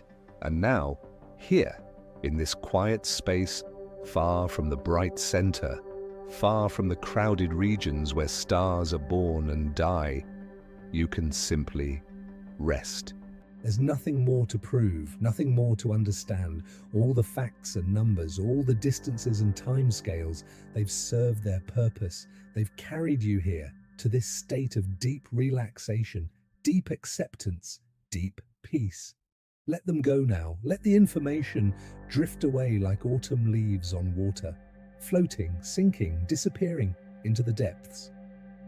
What remains is just the feeling, the sense of vastness, the awareness of being held in something larger than yourself.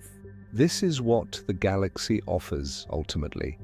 Not just knowledge, though knowledge has its place, but a sense of scale, of context, of belonging to something that dwarfs all human concerns, all personal worries, all the small anxieties that can fill a day or a night.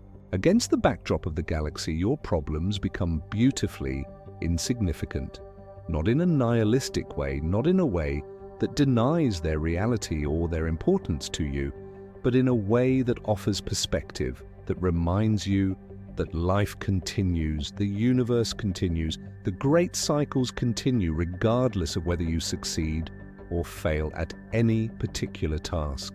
This perspective is liberating. It allows you to let go of the burden of feeling that everything depends on you, that every decision is critical, that every mistake is catastrophic. In the context of the galaxy, nothing you do or fail to do will ripple out beyond your immediate sphere. The stars will not rearrange themselves based on your choices. The galaxy will not change its course. And yet, paradoxically, this doesn't diminish the importance of your life. If anything, it heightens it. Because if the universe doesn't care what you do, then you're free to care, free to choose, free to create meaning in your own life without waiting for cosmic validation. You are significant because you can feel, because you can love, because you can wonder and create and connect with other beings. Your significance is not cosmic. It's personal, it's local, it's rooted in relationships, in experiences, in moments of beauty and connection and joy. The galaxy doesn't care, but you care. And that caring is what makes existence worthwhile, what transforms mere existence into life, what creates value in a universe that is, at its fundamental level, value neutral. So rest in this paradox. Rest in the insignificance and the significance, the smallness and the vastness, the temporary nature of your individual existence and the eternal nature of the matter and energy that compose you. You are a wave on the cosmic ocean, arising for a moment, expressing a particular form and pattern, then subsiding back into the depths. While you exist as a wave, as this particular configuration of matter and consciousness, you have the opportunity to experience, to feel, to be aware. And that awareness, that consciousness, is perhaps the most remarkable thing in the universe. More remarkable than galaxies, more remarkable than stars, more remarkable than planets. Because consciousness allows the universe to know itself, to appreciate itself, to wonder at its own existence. You are the galaxy made conscious. You are billions of years of cosmic evolution culminating in awareness. You are stardust that has organized itself into a form capable of looking back at the stars and recognizing kinship. This is your birthright. This is your heritage, not just human heritage, but cosmic heritage. You belong to the universe as much as any star or planet. You're not separate from nature, not separate from the cosmos. You are nature. You are cosmos. You are the universe experiencing itself from a particular point of view. And when that point of view dissolves, when you fall asleep or when you eventually die, The universe doesn't lose anything essential. It simply redistributes your elements, reorganizes your atoms into new forms, continues the eternal process of transformation that has been ongoing since the Big Bang. There's comfort in this if you can accept it. You're not clinging to existence in a hostile void. You're participating in a process, playing a temporary role in an infinite drama. And when your role is complete, the drama continues. Other actors take the stage. Other forms of consciousness arise to experience, to wonder, to love. The galaxy's reach extends as far as its gravity extends, as far as its matter spreads, as far as we choose to define it. But in a deeper sense, the galaxy's reach is infinite because it's made of atoms that came from the Big Bang, that are connected to all other atoms in the universe that will persist in some form forever, or at least for as long as forever has meaning. And you being made of those atoms, being part of the galaxy, being a temporary expression of cosmic matter and energy, you too have an infinite reach in this deeper sense. Your atoms came from ancient stars. They will become part of future stars. The matter that makes you up has been cycling through the galaxy for billions of years and will continue to cycle for billions more. You're not just in the galaxy, you are the galaxy, a small part of it, but genuinely part of it, made of the same substance, following the same laws, participating in the same vast, slow evolution. So surrender to that. Surrender to being part of something incomprehensibly vast. Surrender to the gravity that holds you, the patterns that shape you, the cycles that include you. Surrender to sleep, to rest, to the temporary dissolution of the waking self. In sleep, you're still here, still existing, still part of the galaxy, still held by its gravity, still orbiting the galactic center at 500,000 miles per hour, but you're not aware of it. You've let go of awareness, of the constant monitoring and processing that characterizes waking consciousness. And that's okay, that's more than okay, that's necessary. Consciousness needs rest, needs to cycle between waking and sleeping, between active and passive, between doing and being. The galaxy itself cycles, star formation and death, periods of activity and periods of quiescence. The slow rhythm of galactic evolution plays out over billions of years, but it's still a rhythm, still a cycle, still a pattern of change and transformation. You cycle too on much shorter timescales, but the principle is the same. You need both the activity of day and the rest of night. You need both waking and sleeping. You need both consciousness and its dissolution. So let yourself dissolve now if you haven't already. Let the boundaries soften between you and the darkness, between you and the vast spaces of the galaxy, between your individual consciousness and the unconscious matter that makes up most of the universe. You're safe in this dissolution, you're held in this letting go. The galaxy embraces you, the darkness cradles you, and somewhere far away, in the bright spiral arms, stars are being born, life is evolving, consciousness is arising in new forms. But you don't need to witness any of that right now. You can rest, you can sleep, you can trust that the universe will continue without your attention, without your awareness, without your conscious participation. And in the morning, or whenever you wake, you'll still be here, still part of the galaxy, still held by gravity, still made of stardust, still participating in the great cosmic dance, refreshed and renewed by your journey through the darkness. Everything in the universe is connected, not mystically, though there's poetry in the connections, but physically, measurably, through chains of cause and effect that stretch back to the Big Bang and forward to the far future. The atoms in your body were once in stars. Before that, they were in the primordial gas clouds that formed those stars. Before that, they were created in the Big Bang itself, or in the first generation of stars that formed from purely primordial material. Every carbon atom in your body was made in a star through nuclear fusion. Every oxygen atom was made in a star. The iron in your blood, the calcium in your bones, the nitrogen in your DNA, all of it was forged in stellar furnaces, then scattered through space when those stars died. You are quite literally made of the galaxy.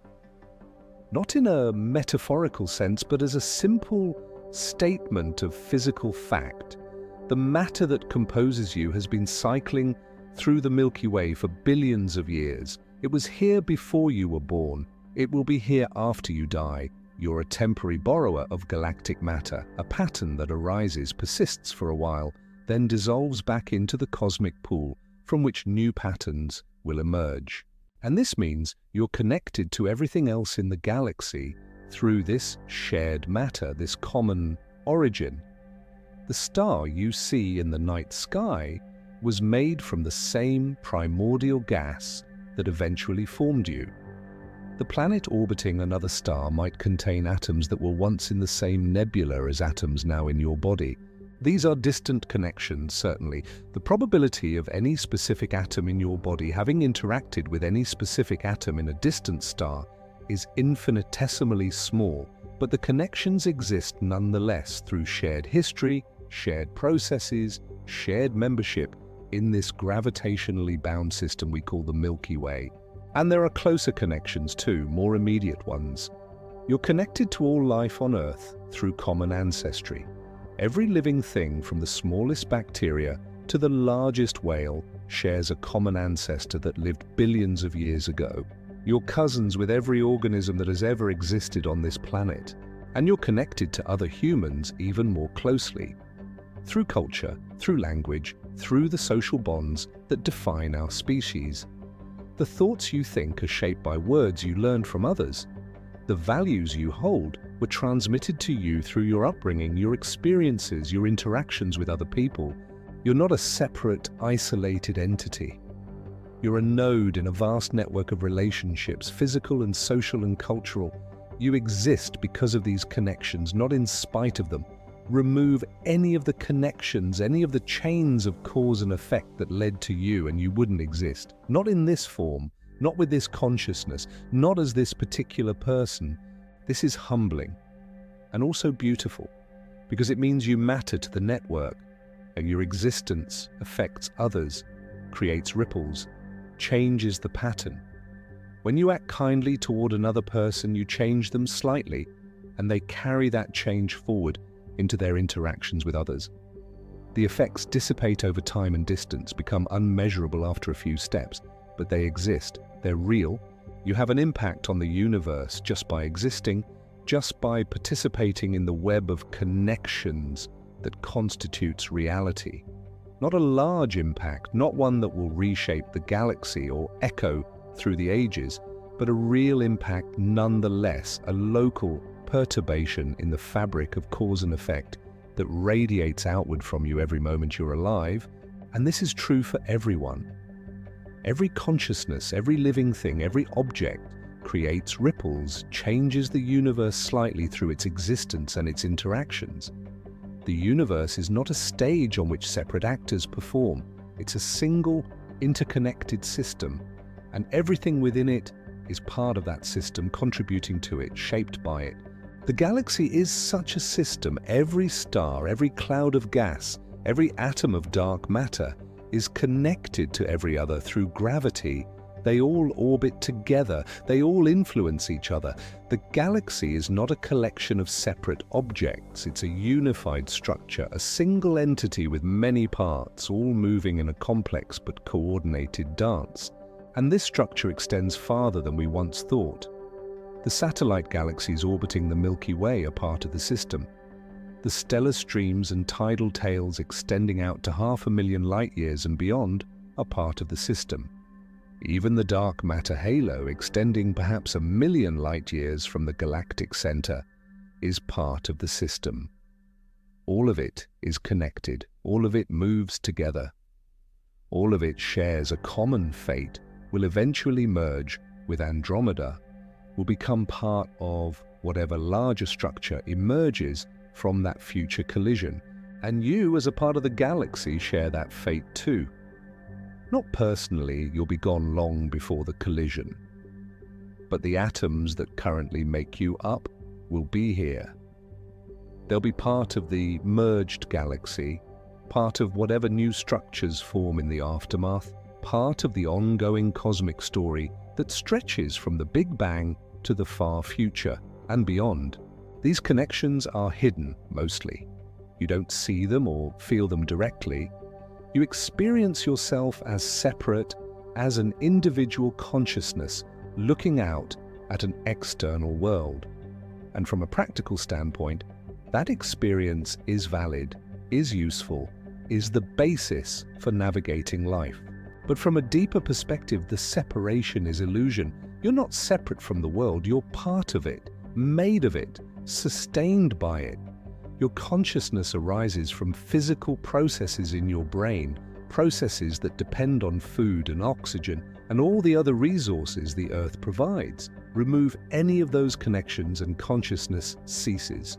So you're connected to the Earth is connected to the Sun is connected to the galaxy is connected to the local group is connected to the Virgo cluster is connected to the cosmic web, and the cosmic web is ultimately the universe itself, the totality of everything that exists. You're part of that totality, not separate from it, not outside it looking in, but genuinely part of it, one small expression of the universe's complexity, one temporary pattern in the endless dance of matter and energy. Rest in that knowledge, rest in the connections, seen and unseen, that hold you in existence. You're not alone. You've never been alone. You're embedded in a web of relationships that extends from the smallest scales to the largest, from quantum interactions between particles to gravitational interactions between galaxy clusters. And all of these connections, all of this vast complexity can be sensed, can be felt, if you quiet your mind enough, if you rest deeply enough, if you surrender to the awareness that you're part of something much larger than yourself. The galaxy holds you, the connections sustain you, and as you sleep, as you drift in the darkness, those connections continue, those relationships persist. That web of cause and effect keeps weaving you into the cosmic tapestry. Light travels at 186,000 miles per second. Nothing in the universe can travel faster. This speed limit is built into the fabric of space and time itself, is a fundamental property of reality. And because of this limit, light takes time to travel between objects. The light from the sun takes 8 minutes to reach Earth. The light from the nearest star takes 4 years. The light from the far side of the galaxy takes 100,000 years. This means that when you look at distant objects, you're looking backward in time. You're seeing them not as they are now, but as they were when the light left them. The farther away something is, the farther back in time you're seeing. This is one of the beautiful mysteries of the cosmos. The past is visible, is still arriving, is still unfolding in the light that reaches us from distant sources. We can see the history of the galaxy spread out before us, layer upon layer, each layer representing a different epoch, a different moment in the galaxy's long evolution. The nearest stars show us the galaxy of a few years ago. The stars across the galaxy show us the galaxy of thousands or tens of thousands of years ago.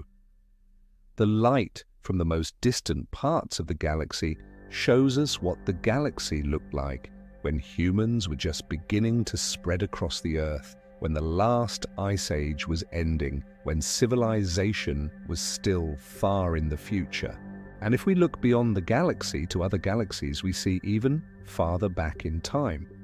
The Andromeda Galaxy, 2.5 million light-years away, appears to us as it was 2.5 million years ago.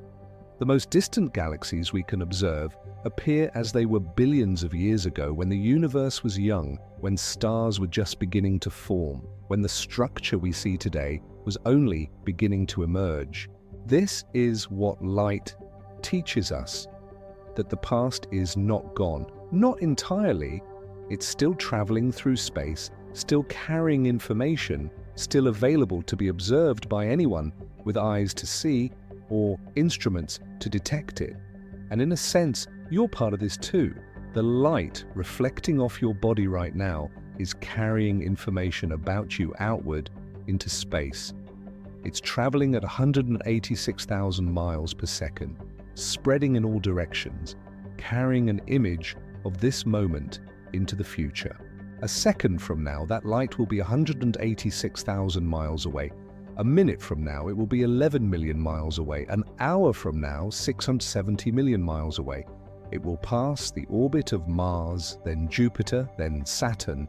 Eventually, it will leave the solar system entirely, will become part of the interstellar radiation field, will travel through the galaxy for thousands or millions of years until it's absorbed by something, some dust grain or gas cloud or planet orbiting a distant star.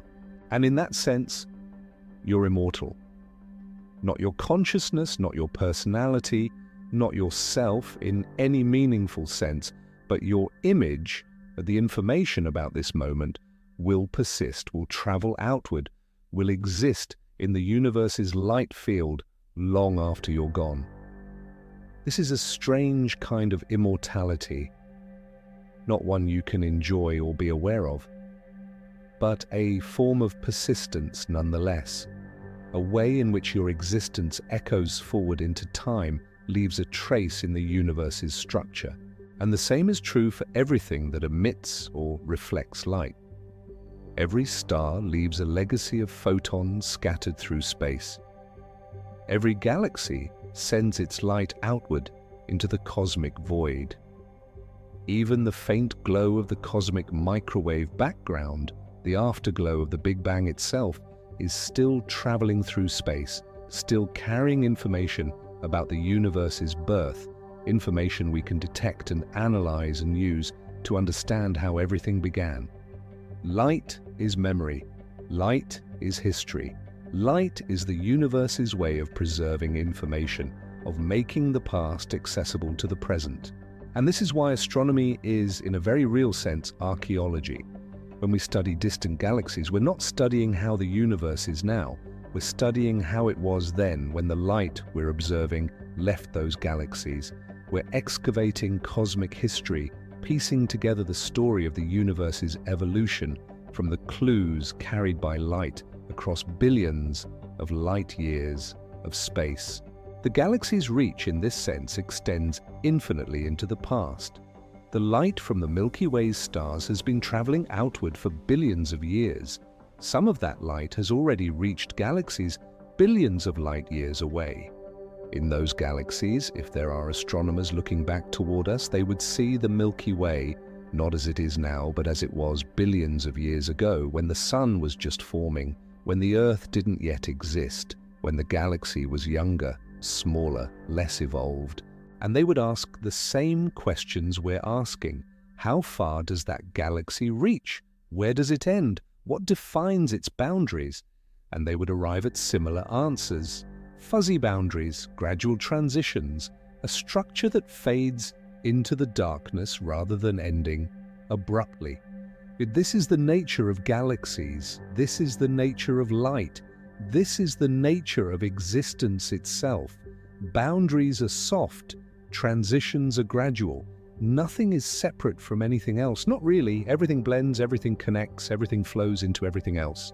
As you rest here, as you absorb these thoughts like a sponge absorbs water, you can feel yourself blending too. Blending with the darkness. Blending with the quiet. Blending with the slow drift of consciousness towards sleep. There's no hard boundary between waking and sleeping, just as there's no hard boundary between the galaxy and intergalactic space. You transition gradually, fading from one state to another, crossing an invisible threshold that you can't quite locate, can't quite define, and that's perfectly natural. That's how consciousness works, how states of awareness shift and change. You don't snap suddenly from waking to sleeping. You drift You fade, you let go incrementally until you've crossed over without quite knowing when it happened. The light from your consciousness, the self-awareness that characterizes your waking state, dims gradually. It doesn't go out all at once. It flickers, fades, becomes intermittent. Thoughts become dreamier, less logical, less connected to external reality. You start to drift, to imagine, to half-dream while still partially awake. And then at some point, impossible to pinpoint, you're asleep. The transition is complete. Consciousness has dissolved into the unconscious processes of sleep, into dreams, or into the deeper, dreamless states where the self disappears entirely. But you haven't disappeared. Your body still breathes, your heart still beats, the universe still holds you in its gravitational embrace. The atoms that make you up still exist, still participate in the cosmic dance. Only the light of consciousness has dimmed, only the awareness has faded, and even that's not gone, not entirely. It's transformed into something else, into the background processing of sleep, into the reorganization of memories, into the restoration of the neural systems that make consciousness possible. You'll wake again. The light will return. Consciousness will re-emerge from the darkness like a star forming from a gas cloud. And you'll continue, refreshed and renewed, ready for another day of experience, of awareness, of participation in the vast, mysterious process that is existence. Until then, rest. Let the lesson of light settle into your depths. You are visible. You are radiant. You are part of the universe's glow, one small point of light in the infinite darkness, shining briefly, beautifully, before fading back into the night from which all light emerges and to which all light returns.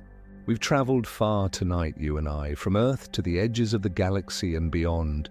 We've explored the visible disk, the dark halo, the satellite galaxies, the streams of stars scattered through the void. We've considered the dark matter, the invisible gas, the gravitational reach that extends far beyond what our eyes can see. And through all of this, we've circled around one central question. How far does the galaxy actually reach? The answer, as we've discovered, is soft, uncertain, beautiful in its ambiguity. The galaxy reaches as far as you choose to look, as far as you choose to define it. There's no single, correct boundary, no cosmic surveyor who has drawn a definitive line in space and declared, here the Milky Way ends and there begins something else. Instead, there are layers, zones of transition, regions where the galaxy's influence is strong and regions where it's weak. And between these extremes, a gradual fading, a gentle diminishment of density and light and gravitational pull. The visible disk where most of the stars live extends about 100,000 light-years from edge to edge. But above and below that disk, the halo extends farther, perhaps 200,000 or 300,000 light-years in its most populated regions. The dark matter halo extends farther still, perhaps 500,000 light-years or even 1,000,000 light-years from the galactic center.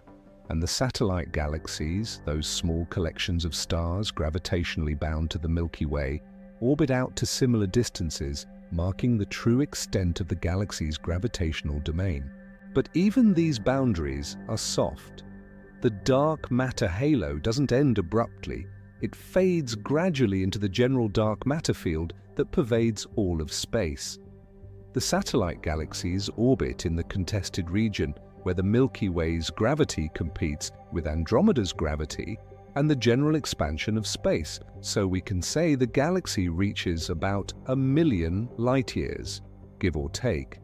But that number is more art than science, more definition than measurement. It's where we've chosen to draw the line to say this far and no farther, even though the reality is softer, more ambiguous. And there's something profound in this ambiguity. It reminds us that the universe doesn't exist in neat categories. Our minds crave definitions, boundaries, clear distinctions between one thing and another. But reality is continuous, is gradual, is filled with transitions and gradations rather than sharp divides. The galaxy is not separate from the space around it. It's denser than that space, yes. It's more organized. It has structure where the space around it is relatively formless. But there's no wall, no barrier, no edge where the galaxy suddenly stops. This is true of so many things. Where does a forest end and a meadow begin? Not at any single tree. The forest thins gradually. Trees become more scattered. Undergrowth gives way to grass. The transition happens over distance, and you can't point to a single spot and say, here is the boundary. Where does childhood end and adulthood begin? Not at any single moment. The transition is gradual, a slow accumulation of changes over years. Legal systems draw arbitrary lines declaring, at 18 you are an adult. But the reality is softer, more complex. Where does waking end and sleeping begin? As you're experiencing right now, if you're still aware enough to hear these words, the transition is gradual. You fade, you drift, you cross over, without quite knowing when. And where does the galaxy end and intergalactic space begin? The same way everything ends and begins, gradually, softly, beautifully, with boundaries that blur and fade and refuse to be pinned down precisely. This is the soft mystery at the heart of our question. Not that we don't know the answer, but that the answer itself is soft, is ambiguous, is a matter of perspective and definition rather than absolute measurement. And this mystery, rather than being frustrating, is actually comforting. It reminds us that rigidity is an illusion, that flexibility is built into the structure of reality, that boundaries can be crossed because they're never as solid as we imagine. You are not separate from the universe, the membrane that seems to divide you from everything else, your skin, your sense of being a distinct individual. It's real in a practical sense, but illusory in a deeper sense. You're made of the universe. You're part of the universe. The boundary between you and not you is a gradient, not a wall. And recognizing this, truly feeling it in your body and your mind, can bring a sense of peace, of connection, of belonging that transcends the loneliness of the separate self. You belong to the galaxy. The galaxy belongs to you. There's no separation, no distance that can truly divide you from your cosmic home. You're here. You've always been here. You'll always be here in some form, as long as matter and energy exist, as long as the universe continues its slow evolution from the Big Bang toward whatever final state awaits in the unimaginably distant future. So rest in this mystery, rest in the softness, rest in the understanding that you don't need hard answers, don't need precise boundaries, don't need to know exactly where things end and begin. The galaxy reaches as far as it reaches. You reach as far as you reach. And in this moment, in this quiet space between waking and sleeping, between consciousness and unconsciousness, between questions and answers, you can simply be. Be aware if awareness is still present, or be unaware if sleep has already claimed you. It doesn't matter. Either way, you're held. Either way, you're home. Either way, you're part of the vast, beautiful, mysterious structure we call the Milky Way, our galaxy, our cosmic home, reaching farther than most imagine, embracing everything it touches with the patient, invisible force of gravity. And so our journey together comes to a close, at least for tonight. We've drifted through the Milky Way, explored its visible and invisible structures, traced its boundaries as far as they can be traced, and discovered that those boundaries are softer and stranger than we might have expected. The galaxy reaches about 1 million light-years from its center when we count everything, all the satellites and streams and the vast dark matter halo that holds it all together. But that number is approximate, is debatable, is more a definition than a fact. The true answer is that the galaxy reaches as far as its influence extends, as far as its gravity holds matter in orbit, as far as we choose to count when we define what galaxy means. And in learning this, we've learned something about the nature of boundaries, about the gradual transitions that characterize reality, about the way things blend and fade rather than stopping abruptly. Tonight you drifted through these questions, resting inside their quiet truths.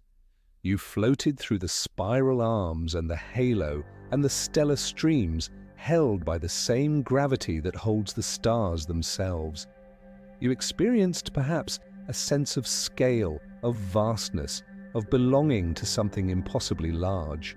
And whether you're still awake hearing these final words, or whether you've already crossed into sleep, whether you're dreaming or resting in dreamless darkness, know that the galaxy continues its slow turning. The stars continue their patient orbits. And you continue too, part of this vast structure, part of this cosmic dance, held and embraced and cradled in gravity's invisible arms. May your dreams carry you further, deeper, into mysteries we haven't explored, into wonders beyond naming. May you rest well, knowing you're home. You've always been home, in this galaxy, on this planet, in this universe that gave birth to you and holds you still. If this journey brought you peace, you're welcome to return here any time. The galaxy will be waiting, patient and eternal, ready to embrace you again in its spiral arms, ready to carry you again into the soft darkness where all boundaries dissolve and all things rest. Thank you for traveling with me tonight. Thank you for drifting through these cosmic spaces, for letting the vastness hold you, for surrendering to the gentle pull of sleep and story and starlight. The Milky Way stretches far beyond what we can see, far beyond what we fully understand, but it's home. And you are part of it, now and always, made of its matter, shaped by its forces, held in its gravitational embrace. Sleep well, dear traveler, sleep deeply, and know that when you wake, you'll still be spinning through space at 500,000 miles per hour, still orbiting the galactic center, still part of this magnificent spiral of light we call home. The galaxy reaches as far as wonder reaches, as far as imagination reaches, as far as love and connection and consciousness reach out into the darkness, seeking meaning, seeking beauty, seeking rest. And tonight, you've reached as far as you need to reach. You've journeyed to the edges and discovered that the edges are soft, are welcoming, are nothing to fear. So rest now. Rest completely. Let the darkness hold you. Let the vastness cradle you. Let the slow turning of the galaxy be your final lullaby, your benediction, your blessing. You are home. You are safe. You are held. And the galaxy, in its patient, eternal way, whispers back to you across the darkness. Welcome. You've always belonged here. Rest now, dream now, be at peace. The stars will still be shining when you wake. The spiral arms will still be turning, and you will still be part of this beautiful, mysterious, impossibly vast structure we call the Milky Way.